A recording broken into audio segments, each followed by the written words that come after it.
Welcome to the latest TrAIN Open Lecture. TrAIN is a university-wide research centre focused on transnational art, identity and nation. And I'm the Central St Martin's representative for the research centre.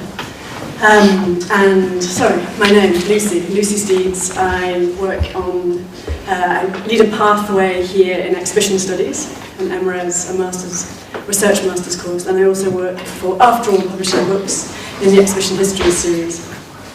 And it's my great pleasure to introduce our speaker tonight, Bojana Piškur. She is a curator at the Moderna galerija in Ljubljana, and she was a member of the Radical Education Collective between 2006 and 2014. Professional interests focused on political issues in relation to or as present in the field of art, and here her specialism lies in the region of former Yugoslavia and in Latin America. Welcome. Thank you. Thank you, Lucy, and also thank you, Alice, for invitation and for organization of this event. And I would like to say hello to all of you. I don't know if you can hear me at the back. Okay. I have friends and colleagues also here from Slovenia. I'm from Belgrade, so it's very nice. The title of my talk today is Museum of the Workers. And I hope you will have some questions at the end, and I will try not to be too long, so there can be more time for discussion. To talk about the Socialist Museum or Museum of the Workers today might sound anachronistic or even conservative, especially if observed in the light of current museological discourses on the so-called new prototypes of art institutions, uses of art, educational turn, participation in art, and politics of aesthetic versus aestheticization of politics. And in addition to all these categories, the very notion of working class has also become obsolete. And it's especially due to the fact that in most of the Western world, immaterial labor has to a large extent replaced industrial work. Compared to the now historical proletariat, the new contemporary cognitariat does not constitute a class. So seen in this light, the Socialist Museum, or more precisely, the content which such museum provided, could only be considered today as something reactionary, subordinated to the state propaganda, ideologically restricted, while favoring conventional art forms, didactic means of providing knowledge about art and so on. But on another level, can we still even consider the question of class struggle and class struggle related antagonisms within the art institutions nowadays, and even speak of class without falling into the trap of class-based identity politics? And what about the dichotomy between elitism, intellectual elitism included, and social and political engagement in such institution? So in order to attempt to answer some of these dilemmas, I would depart from the two questions that were posed at the conference New Abduction of Europe in Madrid last year, and these two questions were posed by Tony Negri. The first question is, what are the elements, traditions, references of the left from the past that can be extracted or recuperated in today's situation? And the second question is, what does it mean to have a museum today? The aim of my talk is not only to show some historical museological cases, but to link various progressive socialist cultural policies, museum models, and directions, as well as their emancipatory utopias, to today's new prototypes of art institution. And I often recall one sentence by Marx. Of course, it's not by the Marx we know, but it's by Chico Marx.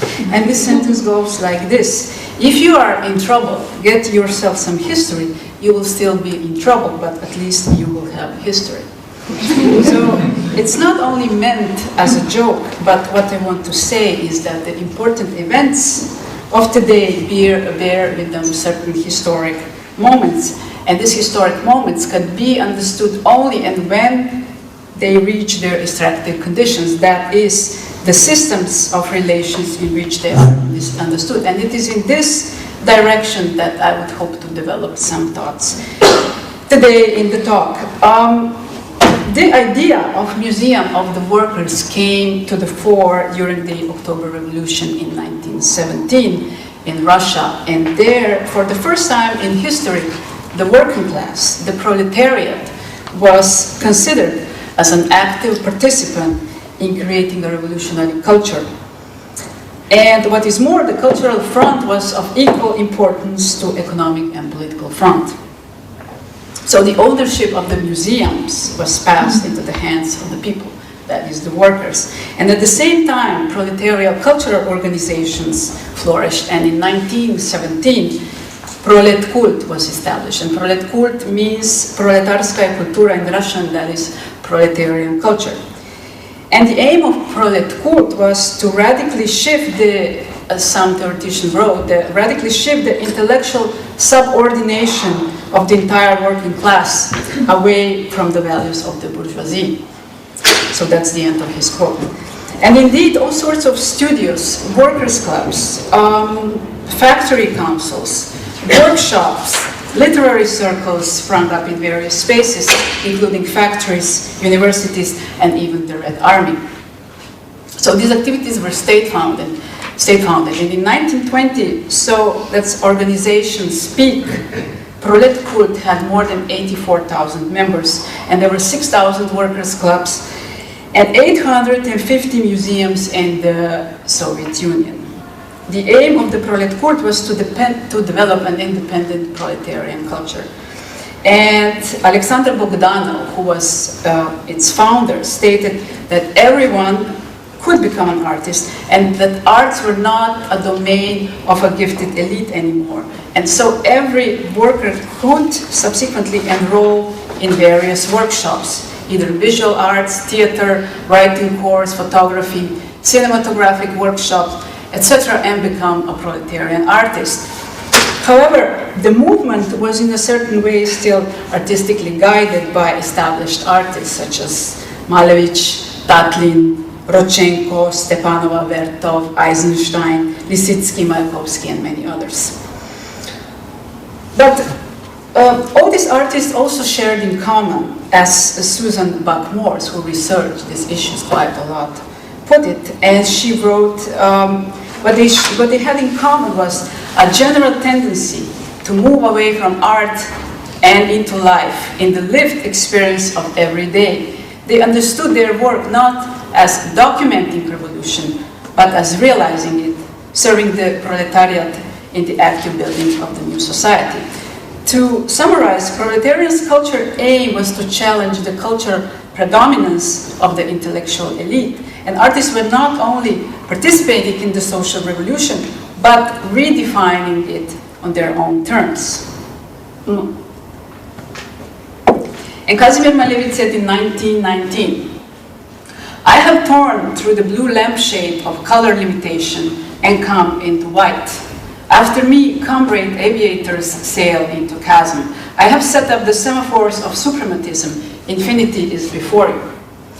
In LEF, left front of the art journal, which was established by Mayakovsky, it was written in 1923. Production artists, in teaching the workers, learn from the workers. Your school is the factory floor. Alexander Bogdanov, whom I mentioned before, of the Prolet Kult, wrote the first Bolshevik utopia. It's a science fiction which was, at that time, an extremely popular genre. And it kind of shows how much emphasis was placed on the future. And here, I'll make a short detour and say a bit about futurists. Jasna Koterska is a writer from Macedonia, and she lucidly observed that the tenses of communism were three, and all three tenses were future tenses. I plan in the future, I live in the future, and I remember from some point in the future as well. So back to the novel. In Red Star, Bogdanov described life on planet Mars, which was in fact a description of an ideal society that could emerge after the social and socialist revolution. But what is interesting to observe is the importance he plays to art museums. So there is a discussion in the novel, and it's between a visitor from the Earth and his Martian host, when the person from Earth was being taken on a tour around the planet. And so the visitor from Earth says, "I must say I never even imagined that you might have special museums for works of art. I thought that sculpture and picture galleries were peculiar to capitalism, with its ostentatious luxury and crass ambition to hoard treasures. I assumed that in a socialist order, art would be found disseminated throughout society so as to enrich life everywhere." "Quite correct," the Martian replied. "Most of our works of art are intended for the public buildings in which we decide matters of common interest, study and do research and spend our leisure time. As for our art museums, they are scientific research institutes, schools at which we study the development of art, or more precisely, the development of mankind through artistic activity." The October Revolution gave power to the proletariat, but it should not be forgotten that the working class consisted mainly of workers who had little or no opportunity to attain any kind of education. And in 1926, the literacy rate among the population in the Soviet Union was 56%. The task of many educators was not only to provide basic education, but to encourage workers to take control of the socialist movement themselves and to formulate their own class ideology, including culture. Russian sociologist and political thinker Angelika Balabanova argued in the 1920s that the problem with the workers was that they were intellectually indifferent and that it was necessary for them to become aware of the importance of participation in various cultural activities, such as lectures on art and culture, reading the press, which makes workers participate in cultural events, reading and discussing books that stimulate thinking. And the best method Balabanova recommended was debate, because debate allowed the worker to question various unfamiliar concepts, to realize what his everyday experience meant in wider social, political, and economical context, and to seek explanation for the terms he did not understand. And she considered these didactic methods as a starting point for an independent thinking and a kind of radical pedagogy. For aspiring workers intellectual of that time, there were numerous workers' clubs built around the Soviet Union. Their role was educational in a sense of collective and active participation of workers in the making of cultural life, and at the same time combining these functions with propaganda. And El Lissitzky even invented a term for these clubs, saying they were social power plants. And there were at least 10 such clubs built in Moscow, and 5 of them were designed by Konstantin Melnikov. And this is one of the workers' clubs, the Rusakov House from Moscow, designed by Melnikov. And Melnikov was also an architect of the famous Soviet pavilion at the International Fair in Paris in 1925. Perhaps one of the most well-known workers' clubs is Alexander Rodchenko's, which was displayed in the before-mentioned Soviet pavilion. And that's the model from the Soviet pavilion of Alexander Rodchenko's workers' club. And this model, this idea, embodied revolutionary ideology of that time, and it was a typical constructionist universe. For example, Rodchenko called the object in that room, that is the tables, chairs, bookshelves, newspaper stand, chess table, rostrum for speaker and blank screen for projecting slogans, etc. They were made for this club. He called them our friends and comrades, and in this way referring to the constructivist theories of socialist commodities, which were commodities adjusting to people's actions, therefore different to object of consumption in capitalist world. What all these experiments had in common was the idea that proletarian culture would be egalitarian and collective, as opposed to elitist and individualist bourgeois culture. Between 1917 and 1920, prolethood had a relatively high artistic and also economic autonomy from the state. And it was because Lenin's opposition to it, which finally caused its ideological and formal subordination to the Communist Party. And Lenin sketched the following draft notes in the meeting of Politburo in 1920 that were direct criticism of prolet cult. And he sketched not the invention of a new proletarian culture, but the development of the best models, traditions, and results of the existing culture from the point of view of the Marxist world outlook and conditions of life and struggle of the proletariat in the period of its dictatorship. Soon after that meeting, a new era in the cultural as well as political and economic front had begun in the Soviet Union, and that was the era of Stalin, which suppressed the modernist avant-gardes and their experiments. The most revolutionary artistic practices were suddenly seen as controversial and undesirable elements of the Soviet reality. Nevertheless, all these ideas and practices that flourished in the proletarian culture in the Soviet Union had a far-reaching influence, not only in the newly created socialist countries after the Second World War, but even before that. For example, in the Second Spanish Republic in the 1930s, in the Second Spanish Republic, a very important and interesting experiment happened. It's called Misiones Pedagógicas, pedagogical missions. And especially one project within this Misiones Pedagógicas called Museo del Pueblo, People's Museum. And what basically happened is that young intellectuals and teachers went to villages around Spain with the idea, with the aim to bring so-called high culture to people who never had access to it. And what Museo del Pueblo, and here is one image from Museo del Pueblo, it's in some village in Spain, they brought reproductions from Prado of various artists, so the people, the villagers, could see those works of art as well. So this is one image, and this is another one. It's all from Museo del Pueblo. But besides that, also these influences were in the avant-garde movements in Czechoslovakia, Poland, or Yugoslavia in the 1920s and 30s. One Polish avant-garde artist, his name is Mieczysław Szczuka, wrote in 1927 that a new audience had come to the fore, and in time it would make its presence more and more marked, the proletariat.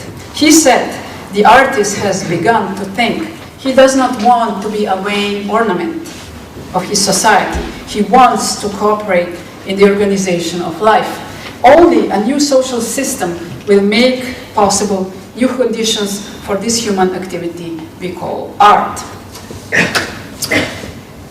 If you now turn to former Yugoslavia, which is a geopolitical and cultural space where I come from, what we first think, that's the map, it's from the Children's Encyclopedia from 1962. What we first think of when we say Yugoslavia are probably the two wars. The one that made socialist Yugoslavia possible in the 1940s, and the one that caused its breakup 50 years later. I'm not going to talk about the last one, but I would like to discuss the national liberation struggle and its deep connection to cultural production of that era, which was inevitably linked to the social revolution. And the question is, why was cultural revolution during the national liberation struggle in Yugoslavia so significant? It was not because it transformed the inner order of culture or the position of the cultural sphere in the social structure, but as Slovenian sociologist Rastko Močnik suggests, because it eliminated the cultural sphere. And I think this is important. It eliminated the cultural sphere, which by its own existence embodies the barbarity of classes, and re-established culture in the sphere of human emancipation.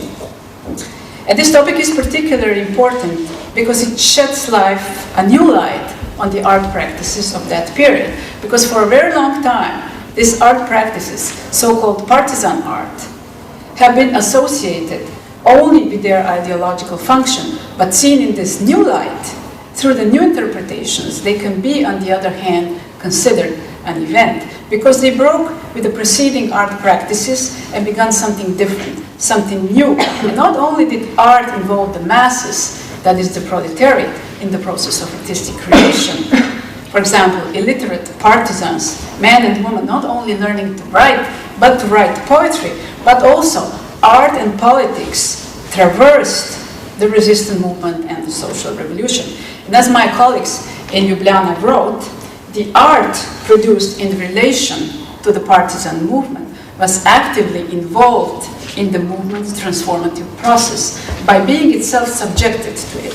It contributed critically to the articulation of the struggle's symbolic coordinates, which also dictated that art be self-critical.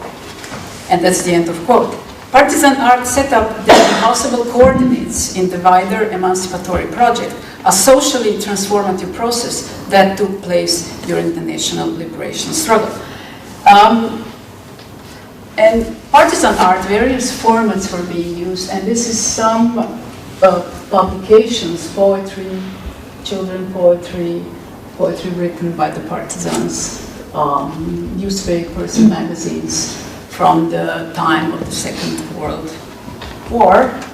And for example, this is the poster for the exhibition of paintings from partisan life, and it says, opening today, I don't know which year this is from, in the space of a former headquarters. Or this is a theater at the front. And puppets. Puppets were extremely popular during the national liberation struggle. And usually it was about partisans and Germans fighting, of course, partisans always winning. Some puppets. And that's the partisan art that we have in our permanent collection in Museum of Modern Art in Ljubljana, where I work.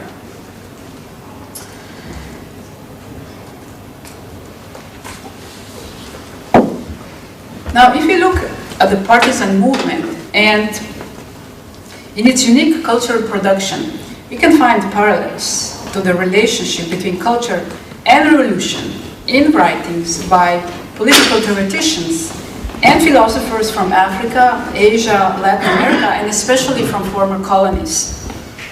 Amilcar Cabral from Guinea-Bissau, who was political and anti-colonial leader in Africa, he, for example, wrote, "People are only able to create and develop the liberation movement because they keep their culture alive, despite the continual and organized repression of their cultural life, and because they continue to resist culturally even when their political and military resistance is destroyed.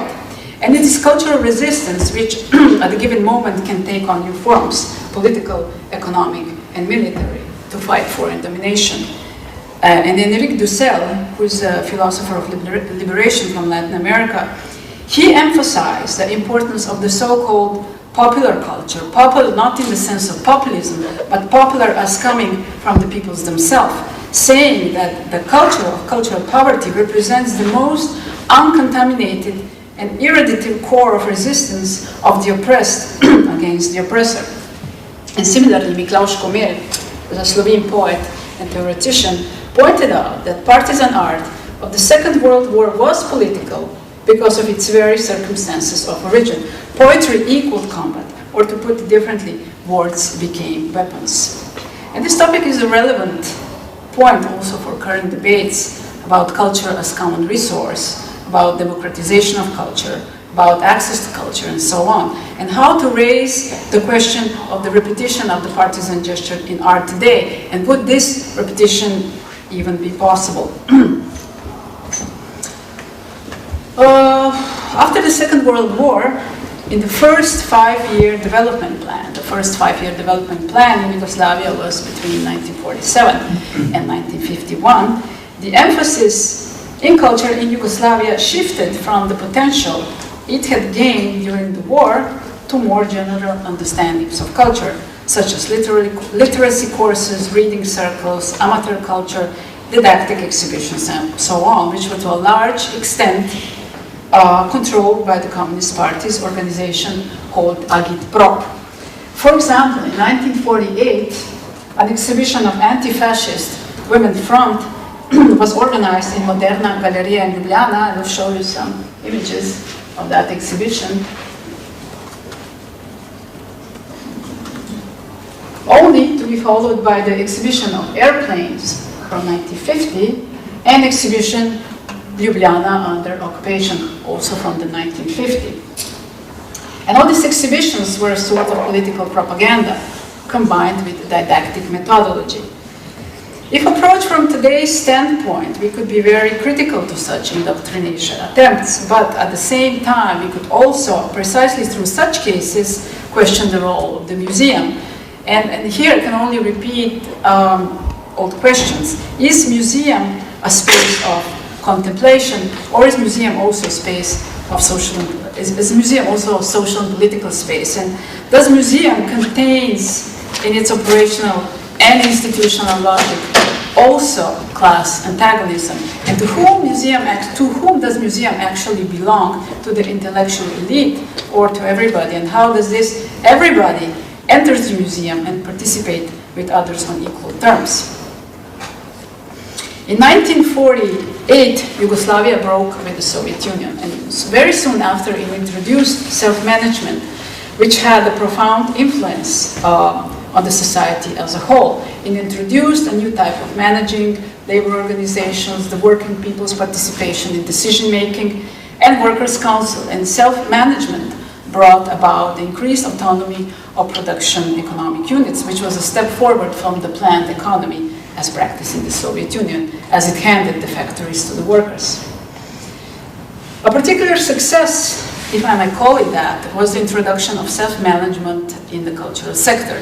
In a specific way, the 1950s were a period of cultural blossoming in the former Yugoslavia. And here's an image from the same Chart encyclopedia, and this image shows the number of libraries, books, museums in Yugoslavia in 1958. Here, I don't know if you can see it very clearly, it says the total number of museums in Yugoslavia in 1958 was, I can't read it either, but I think it's something like 250. So that's a bit of statistic. So as I said, 1950s were a period of cultural blossoming in the former Yugoslavia. For example, the formal status of a freelance cultural worker was introduced, and part of the national budget went towards numerous cultural activities. Modernism was introduced as the favorite style, and cultural infrastructure, including museums, were to be built or reconstructed. This artistic freedom was even adopted by the political elite, which addressed issues of social changes through art, saying, "We want our artists to be freer to create than anywhere else in the world, with no one prescribing the form, the content, or the genre of their artistic expression. Our self-management democracy allows us a cultural policy that could be called the policy of 100 flowers." The end of quote. Some of the main concerns of Yugoslav cultural policy of that time were, for example, including culture in the entire socio-economic context and transforming citizens from passive users into active co-creators of culture, which is definitely something that could be observed today in the context of the commons that I mentioned before. Of course, I'm not being nostalgic here, but what I find intriguing that Already in the 1950s, socialist Yugoslavia, the emphasis was placed on educative function in culture.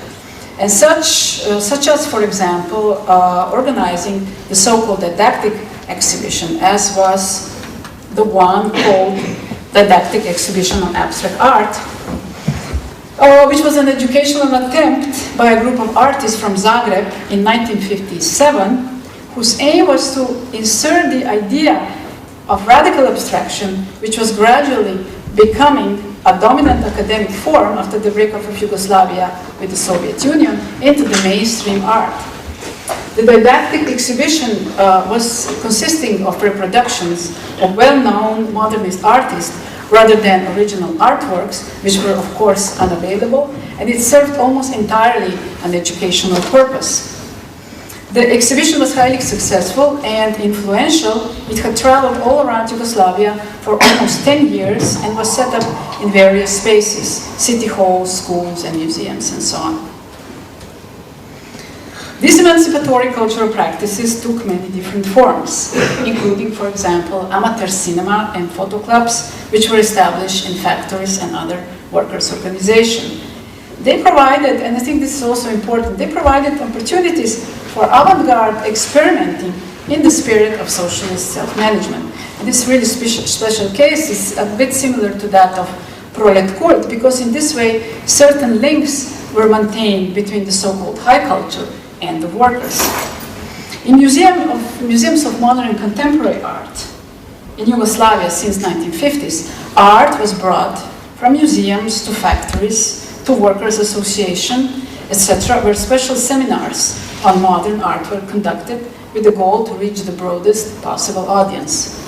And this is the image from one of such seminars. This is from Belgrade Museum of Contemporary Art, where also they had a special department called Center for Visual Culture, established in mid-70s and dedicated to sharing of knowledge with the broadest public, including factory workers. Jasna Tjardović, who worked in this department since the start, said that she encountered many problems while trying to introduce avant-garde art to the workers, as for example, workers complaining that she was being too abstract and so on.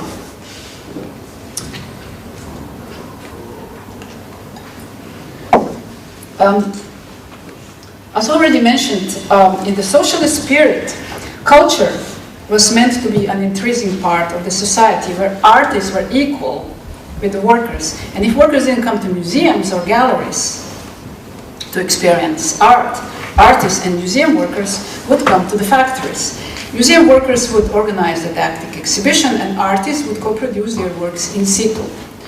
One such widely recognized program was called Forma Viva, a sort of artist-in-resident program, where artists were temporarily working in various factories. And in exchange for the material, they would in return leave their works to the factory. One such interesting case is the Forma Viva, established in 1964 in a small Slovenian town, Ravne, with a large ironworks and steel industry. The aim of the project was not only to bring art closer to the factory workers, but to promote workers' artistic potential through their contacts with the artists. The ironwork factory even established its own museum called the Workers' Museum. And that's another image on artists working with workers and then creating these sculptures, which were then placed around the city. We could say that Yugoslavia had at that time probably one of the most decentralized and democratic cultural sectors. On the other hand, however, opposition to the system, even in the form of irony, was often sanctioned. For example, many black wave films were banned, even though they were produced within the Amateur Film Club Association, and film directors were not allowed to film. Writers were occasionally accused of being bourgeois and could not publish their works anymore, and so on. But many artists commented that it was basically possible to do almost any kind of artistic experiment during the time of socialism, with the two exceptions, and that was criticizing President Tito and the Yugoslav army. Another important aspect of Yugoslavian politics, which also influenced its cultural politics, was Yugoslavia's membership in the non-aligned movement since the 1961 on. And Yugoslavia fit well into the discourse of the non-aligned because socialist revolutions had a lot in common with anti-colonial and anti-imperialist revolutions, which made Yugoslav case of emancipation in the context of socialism particularly significant. And the non-aligned movement provided an opportunity for positioning Yugoslav ideology and culture more globally on the basis of the formula modernism plus socialism equals emancipatory politics. In 1959, Che Guevara visited Ljubljana, and one of the few places he went to was the Museum of Revolution, and he's seen here signing the book of visitors. Yugoslavia extensively used its specific geopolitical position, not only in the economic sense, but as we have seen also in culture, emphasizing the question of cultural imperialism. And cultural equality became one of the important principles of the non-aligned movement. At the 6th conference of the non-aligned countries in Havana, Cuba, Josip Broz Tito spoke of a successful aspect of the non-aligned movement, the resolute struggle for decolonialization in the field of culture. And interpreted from today's point of view, this struggle also included new kinds of historicization, rewriting historical narratives, or even writing history anew. Or in other words, the emphasis was put on questioning intellectual colonialism and cultural dependency, the savage act of epistemological and hermeneutic violence, as James Clifford put it. So the idea was therefore not only to study the third world, but to make the third world a place from which to speak. And this is there is a very unique case of the Ljubljana International Biennial of Graphic Arts, which started already in 1955. And I have here my colleague who did an extensive research, Petja Grafenauer. She's sitting there, I'm going to quote her. Ljubljana International Biennial of Graphic Arts started the same year as Documenta in Kassel, in Moderna galerija in Ljubljana. This is the image from 1955, the first graphic biennial. And this biennial was in a certain way linked to the non-aligned cultural politics, especially because Yugoslav national art museums at that time were bound to systematically collect and present works by national artists only.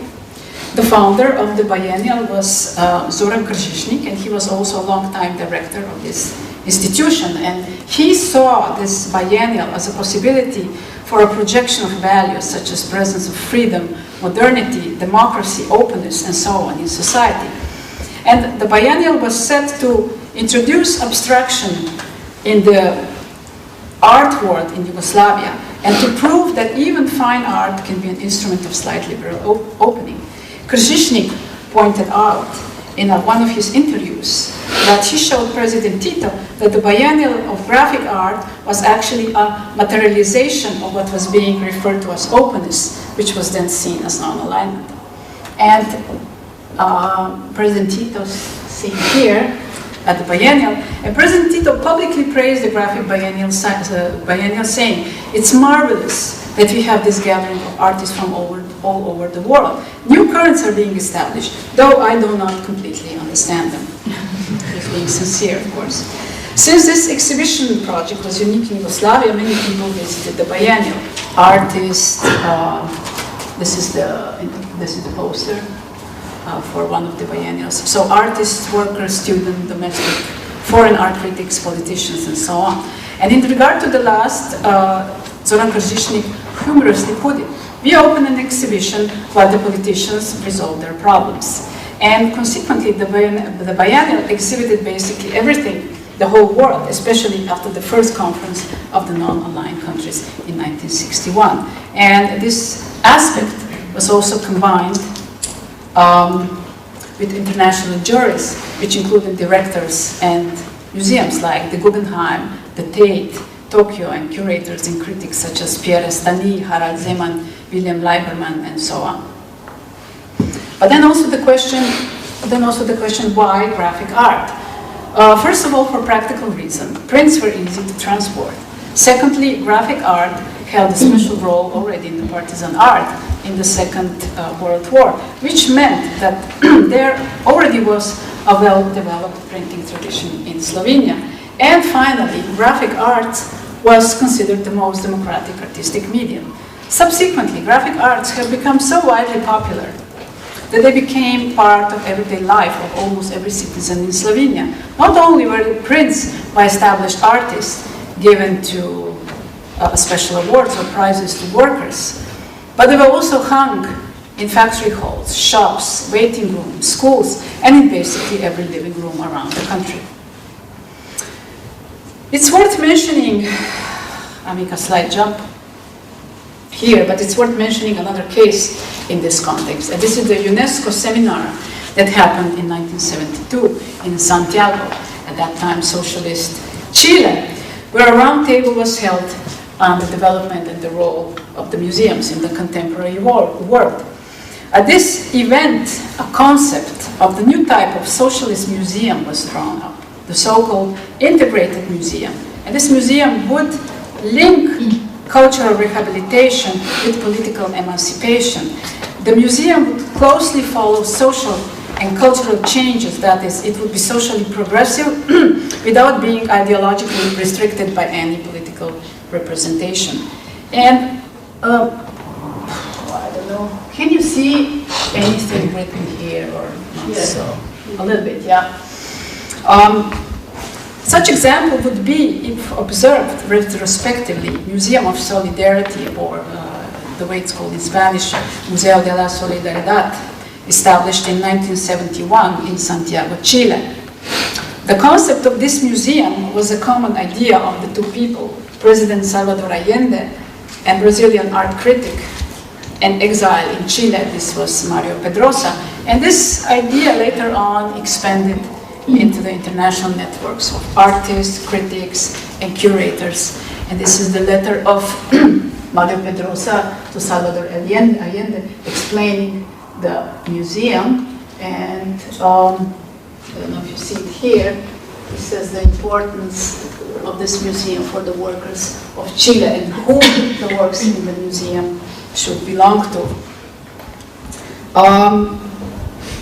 So as I said, this idea expanded into an international network of artists, critics, and curators. For example, Harald Zeman played an important part, as well as Doré Ashton, Carlo Aragan, artists as Solevit, Antonio Diaz, Juan Rabascal, Arnulf Reiner, and so on and so on. After an open letter of President Allende to the artists of the world in 1971, donations from all over the world started to arrive to Santiago, and 600 works alone in the first year of the museum's existence, in very heterogeneous mixture of style, from Latin American social realism, international trends such as abstract expressionism, geometric style, informel, more experimental proposals, mostly by Brazilian artists, which was Mario Pedrosa's influence, and conceptualism. And this act of donation was a political action in itself, and was considered a concept of political and cultural solidarity with Chilean socialist project. And as my Chilean colleague, researcher Isabel Garcia wrote, Allende's words like solidarity, experimental, fraternity, and revolutionary resonated not only in the local context, but also in broader international processes, shaping in the artistic imagination the possibility of creating an utopian model adapted to social changes and linked to experimental museology to bring art closer to the people. And that's the end of her quote. Pedrosa, for example, also spoke about art's connection to the workers, especially to Chilean copper miners, saying that the works of art should belong to everybody. And President Allende seemed to understand the new museological vocation of the era when he exclaimed while inaugurating the museum in 1972, and he said, "This is not just a museum anymore, this is a museum of the workers." And this is Allende's invitation to the opening of the museum. And this museological experiment ended abruptly with a military coup in September 1973. So, to conclude,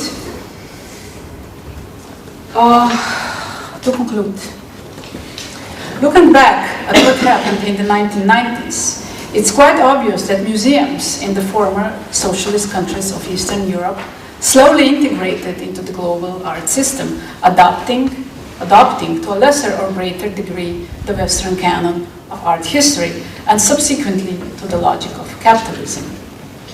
Even the socialist slogan, brotherhood and unity, was translated into the capitalist form on consumerist sameness, which appears now to be a kind of continuous uniform space. At that time, the main Slovene newspaper Delo, which means work, changed its front page slogan from proletarians of all countries unite into a catchier phrase. The words proletariat, unity, became obsolete, and no one really considered those ideas as carrying any emancipatory potential any longer. And in the geopolitical sense, the art system today is connected to the domination of the West, underpinned by the most highly developed cultural infrastructure, epistemological supremacy that lasted for centuries, and predominance in the global distribution of knowledge.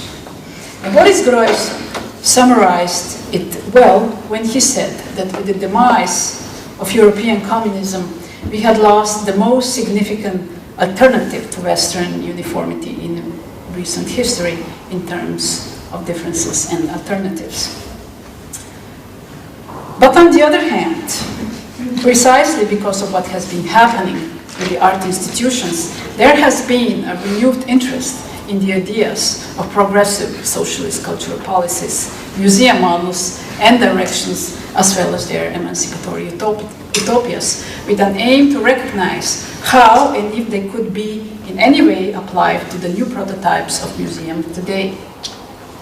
A lot has been written, not only by the so-called art experts, but also, for example, by the theoretician of the new social movements about the new possible mental prototypes of institutions and different kinds of institutionality. These debates focus not only on the crisis specific to the traditional forms of organization, but also on their constituent practices, on possible associations between art institutions, social movements, workers' organizations, student councils, migrant groups, etc., and the so-called knowledge protocols, which is structures of norms governing institutions and prescribing research, evaluation procedures, and in the case of art museum, collecting policies, displays of objects, and so on. Another important aspect of those discussions is the relationship between the artistic work and the social labor as a whole. Most of us are aware that there can hardly be artistic creations if they are cut off from their political realities, and that had been one of the major problems in the field of art and culture for quite some time now. And there are currently many groups, collectives, networks, and even museum federations that are actively engaging with various antagonism in art institutions, as mentioned before, but also at the same time producing new formats of exhibition, reconsidering the meanings of institutional and social critique, usership in art, possible associations between art institutions, social and political movements, and so on. And the emphasis is not on common identities, but on common necessities. That is, how to join different positions in a new anti-hegemonic cultural front. And I'm sure you know such groups and collectives yourself. I will just name some. For example, they're very actively working on these issues in Spain, Diásporas Críticas from Barcelona, Somateca and Peninsula from Madrid. And there is also Traficantes del Sueño, Red de Conceptualismo del Sur. Red de Conceptualismo del Sur is a wider network of researchers and activists and artists from Spain and from Latin America. And I know you probably know some collectives from London, like Carrot Workers Collective or Precarious Workers Brigade and so on. So if I repeat the question from the beginning of this talk, which was, what does it mean to have a museum today? And to answer it in the most sincere way would be, perhaps to paraphrase Gilles Deleuze, who said, "Museum is like a box of tools. It must be useful and not for itself. If no one uses it, then museum is worthless or the moment is inappropriate." And this use Deleuze was talking about could only be understood in the sense of becoming. And this becoming means becoming new political subjectivity. And this political subjectivity considers museum not as a neutral box, but as a space where institutional experiments, that is the tools, merge with the production of new institutions. And then, probably most importantly, there is the space, museum as a space, which should make us think, as we heard today, as it already did more than once in the past. And the question would be, how do we take a future together? So that's it. Thank you very much.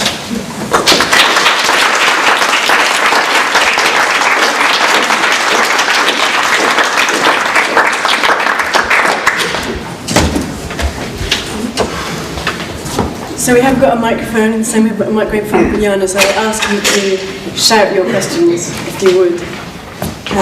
I would also, not just questions. Question is such a rigid category, but if you have comments or if you have your own experiences with such cases or potentials, how to work with this idea of new institutionality, I would be interested to hear.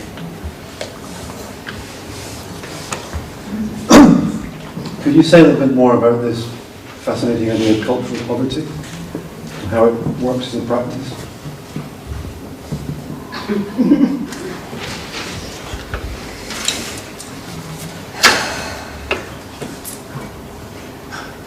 Well, yeah, it's a big question,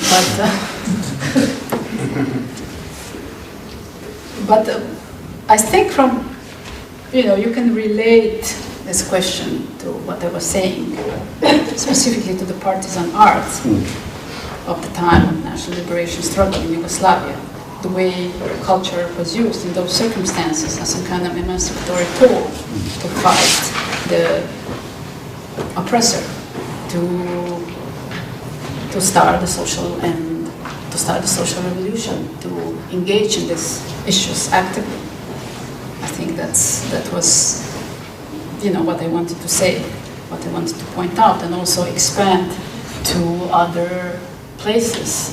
Is there an active model of disinvestment involved? Excuse me? Is there an active disinvestment in existing forms of culture involved? You mean currently? No, I mean in that time, was there? Does cultural poverty imply disinvestment in other forms of culture?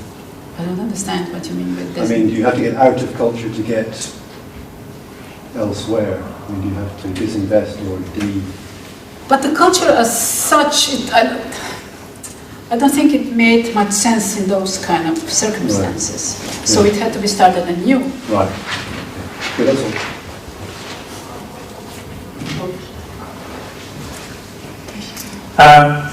You said about personal experience. I have also a question, but I just remember in the 1980s somebody asked me whether I'd be interested in joining the jury of the Ljubljana biennial. Nothing came out of it, but at least I was very aware at the time of this institution. Unfortunately, I wasn't able to go there. But that was right up. And then, but my question is that I got a really good picture of the sort of the politics and the museum, but how these museum politics relate to the art academy and art schools in Yugoslavia? How did they relate to each other, or were they oppositional, or how did it work? I think the existing museum infrastructure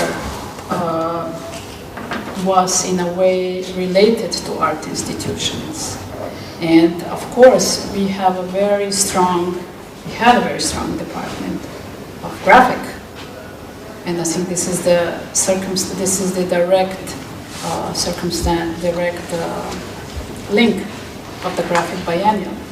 But you must also know that you probably know that it was not just this kind of official culture at that time. There were various alternative networks of various alternative spaces that existed.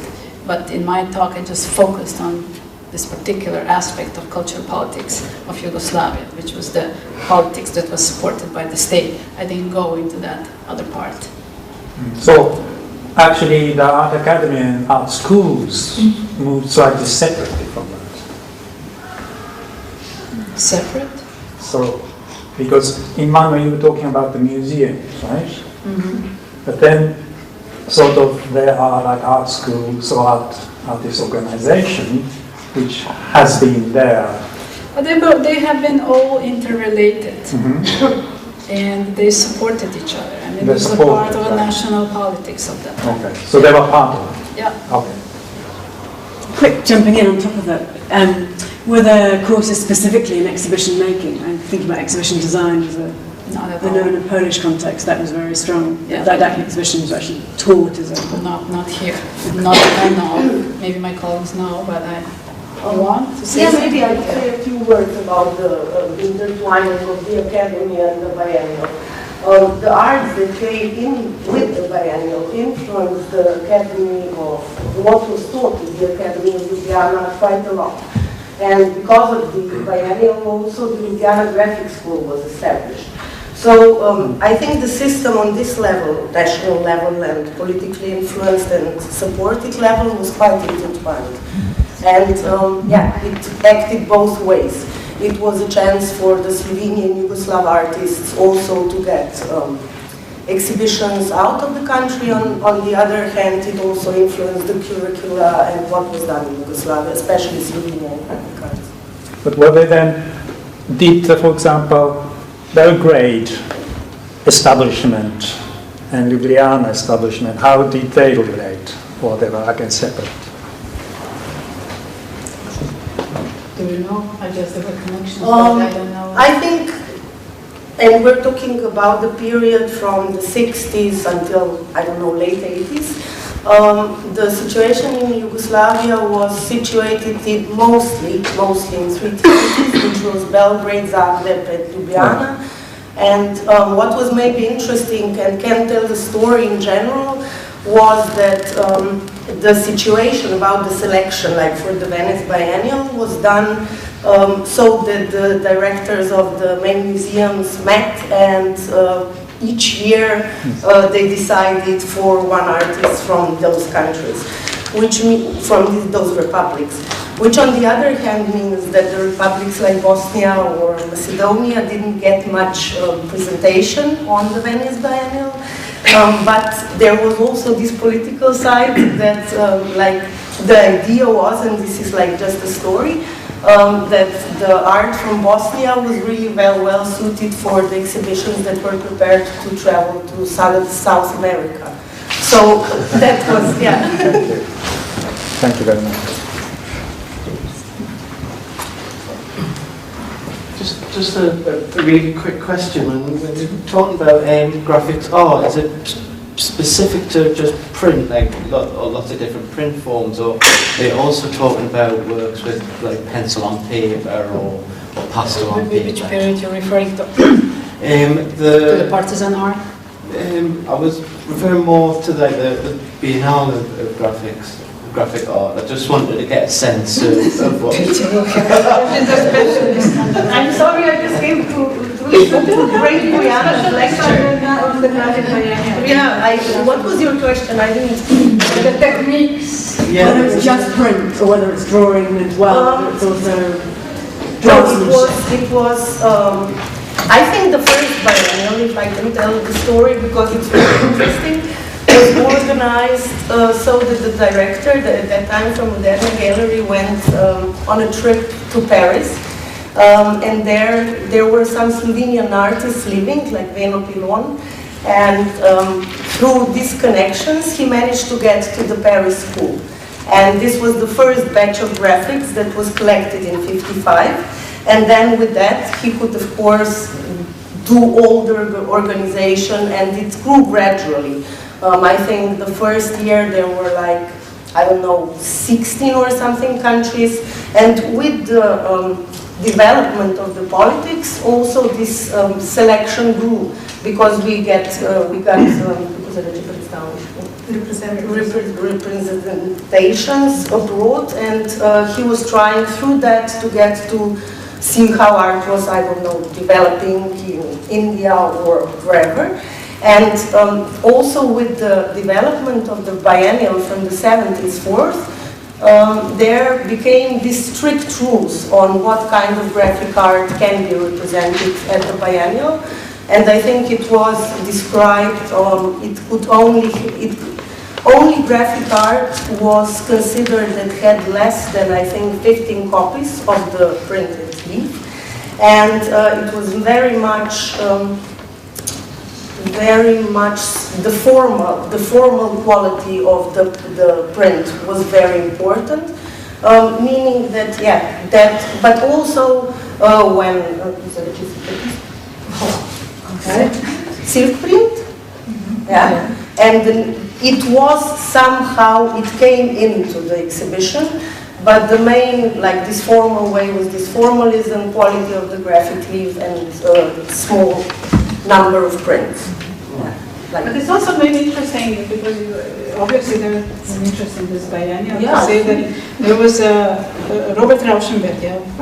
He sent the print in which year? Because before he was even known, he won the main prize. So this was, Robert Rauschenberger in Ljubljana. No one knew where Ljubljana was, and he's getting the first prize. And then a couple of years later, he becomes a world-known star. 2 years. And then he donated, the work as well. He donated. It's in the collection. Just a quick comment. I'm interested in this idea of biennial as sort of a temporary gathering of works housed in a permanent situation in the museum, as maybe an antithesis to the Museum of Solidarity in Chile after the coup, where it can't remain there. So this is a permanent collection, but it has no home. So I don't know if there's a... Just looking at the Museo de la Solidaridad. Yes, after the coup it doesn't have a home, but it has a collection. It doesn't have a home, has a collection, and the collection is, it's some really sad stories connected to it, because some works were destroyed, some works were lost, but most of the works were stored in various places around Chile, or even abroad. For example, donations from the UK were sent back to UK, so they didn't stay there and they never returned. So there's many stories, and also stories about conceptual works of art. So Levit, for example, that this work was sent to Santiago, and of course people in Santiago ask him, where is the work? And so Levit said, well, I sent the work, and then they're seeing the correspondence and realizing that the work was sent, but because it was conceptual work, no one knew that was the work, and they threw it out. So cases like that. But now it had, this Museo de la Solidaridad has a long story, has a long history, and after the coup, another museum Museum of Resistance was established in Europe, which also collected works, donations by artists, and only in 1951, after the end of the dictatorship, they were able to put it together in one house, and now they have it on view. While this graphic biennial, a lot of works were donated to the collection. To the collection. This collection is in a special museum. It's called the International Museum of Graphic Art. Excuse me, I thought it was at your museum. It's not. It was separated in 1989 or 1984. So it's a special institution, and they have a lot of works there in the collection, but not all, of course. Yeah. I have a question about censorship, because you mentioned that, for example, some writers fell out of favor and then they weren't allowed to publish. And I know, for example, from Poland or Slovakia, that weren't allowed to publish meant you were in jail, your books were destroyed from the libraries and bookshops, and there were artists who, for example, were in favor and then fell out of favor, which also meant the passport was confiscated, they were in jail, they couldn't paint, they couldn't do this anymore. Was it really different in Yugoslavia? I think it was different. I mean, I know the situation in Czechoslovakia because I went to school there, and my professors in Czech Republic from art history department, where the people who were in '68, who were cut from, they lost their position, they were able to return only in '91, and I know the situation there was different, but I think Yugoslavia has this kind of freedom. Like as I said, you could, even when speaking to artists nowadays, they say, yeah, we could do things, we can experiment, but with these two exceptions, criticizing Tito and criticizing the army. And of course, there were artists that were persecuted and things like that, and also writers that they couldn't publish, but I don't think this was such a, I'm sure it's not such a hard case. This was in Czechoslovakia, Poland, or Soviet Union, or other countries, Romania, Bulgaria, and so on. And I know the second thing. A few years ago, I went to the conference, which was in Cultural Institute, entitled Art and Espionage. And there was a gentleman from, I think he was from Hungary. He introduced himself as a former spy. And he actually said that the reason why the abstract art was so popular, or conceptual art, was because you could actually give away quite a lot of information by painting something, but no one could see unless you had the key what to see in it. And those arts were, innocently traveling around, and people were coming, and the right people and getting all the information. Did you give the name of the artist? I would have to look for it. Interesting. Yes. So, I would like to ask you about this notion of workers. What happened if there were workers' museums that you talk about? What happened to those who were not workers? Who was not a worker? Peasants, farmers. Did they have their museums? Or there's one news article mentioning the naive. This lady from Belgrade was mentioning something about naive paintings. Yeah, but there were also workers, because in self-management, even the artists and people working in culture were cultural workers. Yeah. So were they genuinely engaged in those processes that you mentioned? Yeah.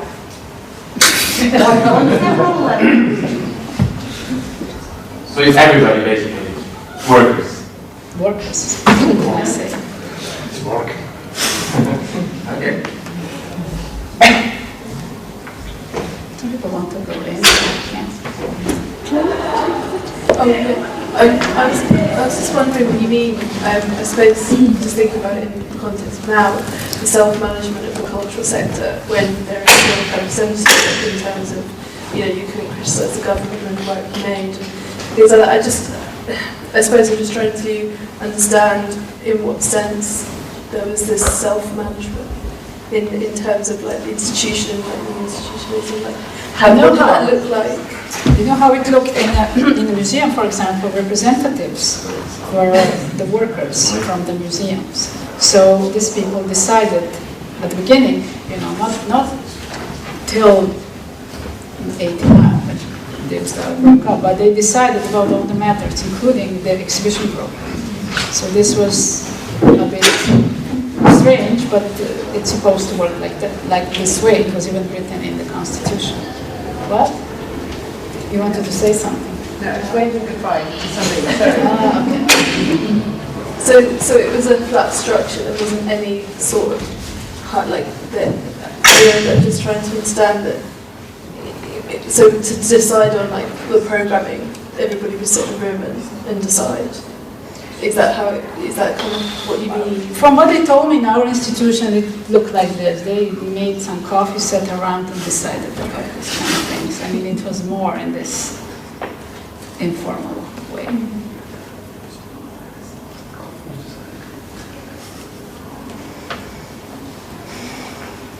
I don't have a voice anymore.